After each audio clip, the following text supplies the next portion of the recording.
$80 for an Atari 2600, sold as is, untested for parts. Then you get to pay for the controller and some games. Oh boy.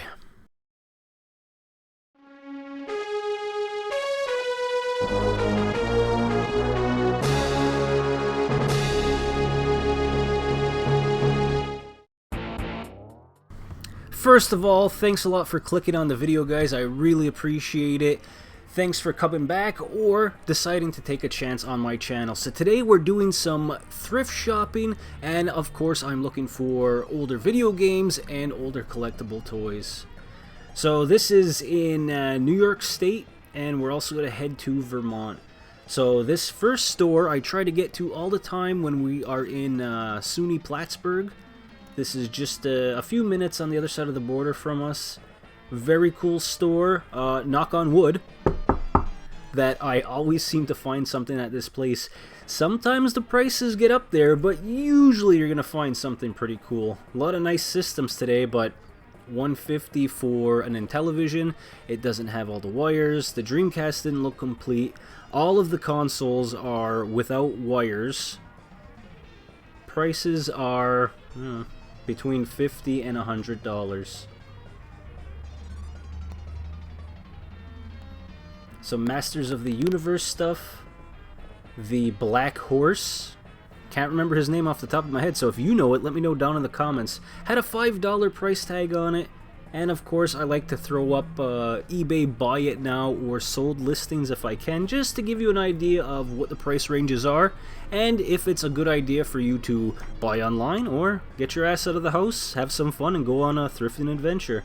Now this shocked me until I got home and Googled it. I'm like, oh, okay, I guess that's okay, but $30 for Mighty Max?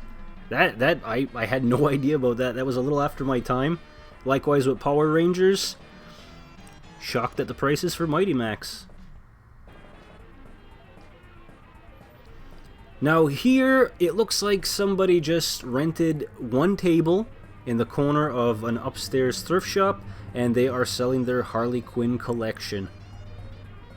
So I don't know if you're into these things. I don't know what the prices are on this, because, you know, if I see a cool figurine for a couple of bucks, I would definitely pick it up, but I don't think for between $20 and $60.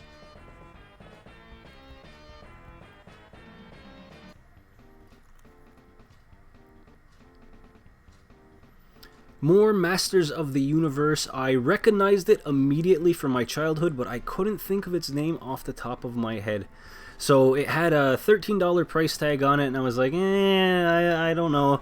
I decided to walk around with it, and you'll see at the end of the video if I actually do buy it, but shockingly, Incomplete goes for between $30 and $40. That poor shell of a Castle Grayskull's been sitting here for over a year. Here's another, please don't take it out of the box, I get that. A Genesis Model 2. And then again, I need your help, guys. If you recognize this, let me know down in the comments what it is. This is obviously a shell of something. Borderlands 3 Standard Edition, $7. So for the Deluxe Edition, it's $7. By the way, you can get these for $5 each at Five Below. Interesting stuff. I love checking out the basement of this two-story indoor flea market antique shop.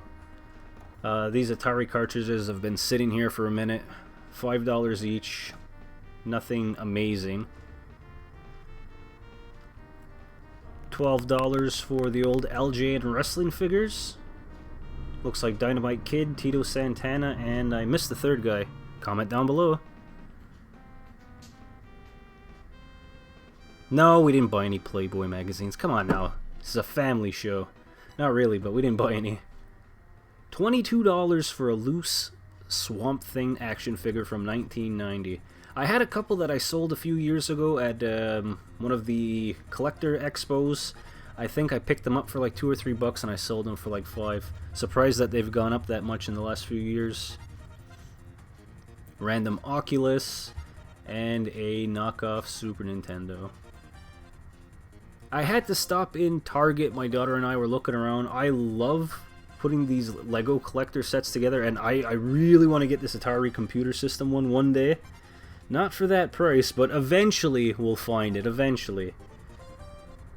And then I thought this was kind of cool. This is the Optimus Prime with the Japanese packaging. This looks like the G2 Optimus Prime. Yeah, I don't think it transforms, but the box art is really nice. And then this, I love these crossovers. That was Teenage Mutant Ninja Turtles and Transformers. I would have loved to pick it up, but $50 is a little out of the price range for a Transformer. Hocus Pocus, the Lego set. Surprised with how popular Hocus Pocus has been for the last few years that this is just coming out now. This is another cool one, an arcade-style Pac-Man, where you crank it and the Ghost and Pac-Man will move around. This is for the WWE fans, the Maivia Legacy. You get the grandfather, the father, and the son, who is, of course, The Rock. Stopped in Goodwill. Everyone kept saying, go to Goodwill when you go to the States. I went to Goodwill, and this is all of the video games they had, plus one PC game. They had an aisle and a half of toys and stuffed animals, and the rest kind of looked like they were trying to go upscale, like they were selling furniture. They had living room displays. Goodwill and Village Varieties are, you know, they're trying to cater to a more upscale crowd. At least the ones that I've popped into, you don't find deals in there anymore. At least I don't. Then this was one of our last stops of the day. This is Overstuffed. This is in just outside of Plattsburgh, possibly West Chazy, I'm not sure. And this is kind of like a consignment variety shop, and they call themselves an indoor flea market. Some prices are great, some prices are a little too high, but he does admit to going check on eBay and then trying to price it like that. But he says he's open to, you know, offers. It's just, if he was looking for 90 for that 1988 Optimus Prime, I don't know how much he was going to come down. Love to have it, but again, too pricey. $10–15 for these Switch controllers, which I thought about for a minute. They look pretty cool, but that's about the going rate again on eBay, and they're untested. They have no wires, and they did sound like something was rattling around on the inside. Bunch of systems again. Really nice to see. This is like always eye candy to go look at, but the prices. Oh, there you go. What's up, Arkham? But the prices are like, it's hard to justify. Like, I get it that we're still coming out of a recession and, you know, everything's gone up in price, but to justify top dollar, like this would be like top dollar on eBay if they were clean and you had two controllers and all the wire and guaranteed shipping. Like, look at this N64 controller. That joystick is ruined. A couple of Sega Genesis games, all sports titles. PS2, PS1. Got some PS3 on the side, PS4 underneath. Just doing a quick scan. Ooh, Dying Light 2. I've been meaning to try this. 15 bucks isn't bad, maybe. Dying Light 1, The Last of Us 2. Last of Us 2 was a fantastic game. Likewise with Tomb Raider. Really love those ones. Some 360 games. Whee! Nintendo Wii games. Let's take a look. Maybe this could be a thumbnail. Wario World Shake It. Pretty good game, actually. If you haven't played it before, I suggest giving it a shot. Megamind. That's currently one of my daughter's favorite movies.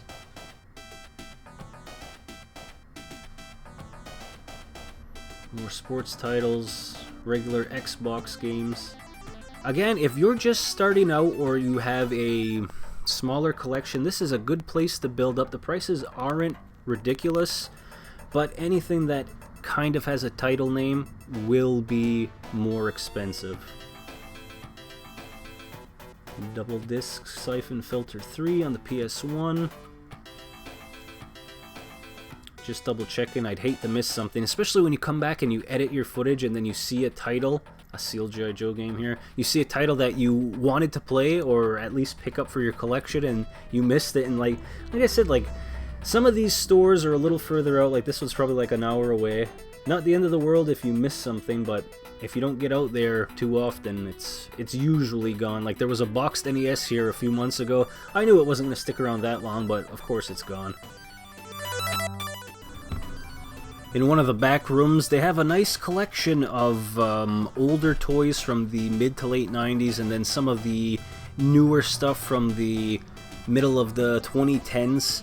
Prices aren't horrible, like they're actually a little bit under retail, which is nice, but there was nothing that really jumped out that I wanted to get. Like looking back, hindsight, I probably would have picked up that cup and maybe some of the older Spawn toys. They weren't that expensive. It's nice to have them still on the in their blister pack, and you can hang them up and display them, but you know, double digits for those items are kind of like hit or miss.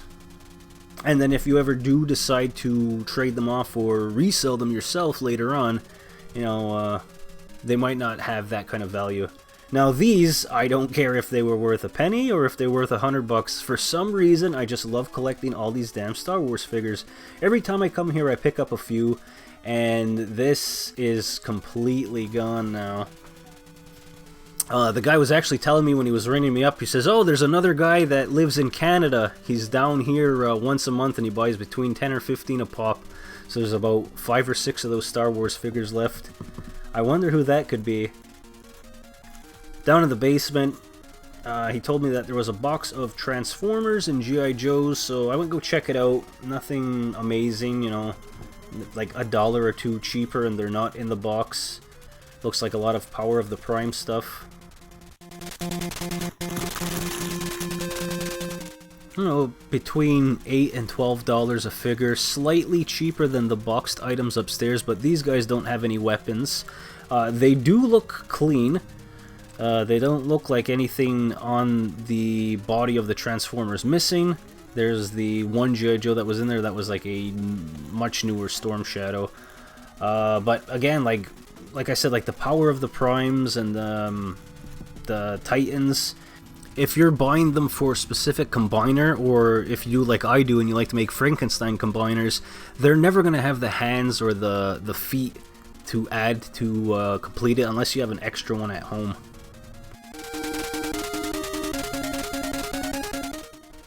And the last thing I want to show you guys, cooler than it had any right being, this is an old school VR. I think it only works up with iPhone 5 or 6 now.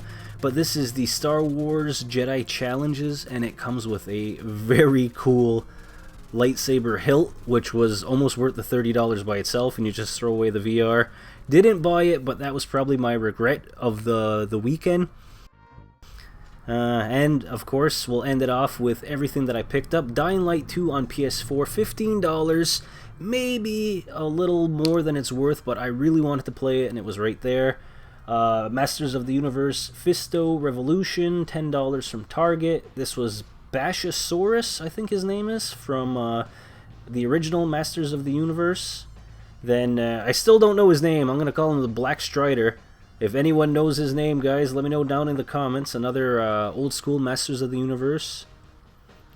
$3 a piece. This is Star Wars Episode 1. And then we have the Power of the Force. We got Baba, and then just a regular Hoth Rebel Soldier. Again, $3 a piece. I'm going to pick these up all day, every day, because I love to collect them. As for my Masters of the Universe animals or vehicles, I'm going to have to clean out some Transformer space to try and wedge them in there. And that's going to do it for this quick hunting video. Thank you so much for clicking on the video and watching, guys. And if you made it this far, give me a thumbs up and leave a comment. I'd really appreciate it, guys. I'm going to take a little break. I'll probably be back in 2 or 3 weeks, but I will have some new hunting footage for you by then. Thanks a lot, guys. Take care.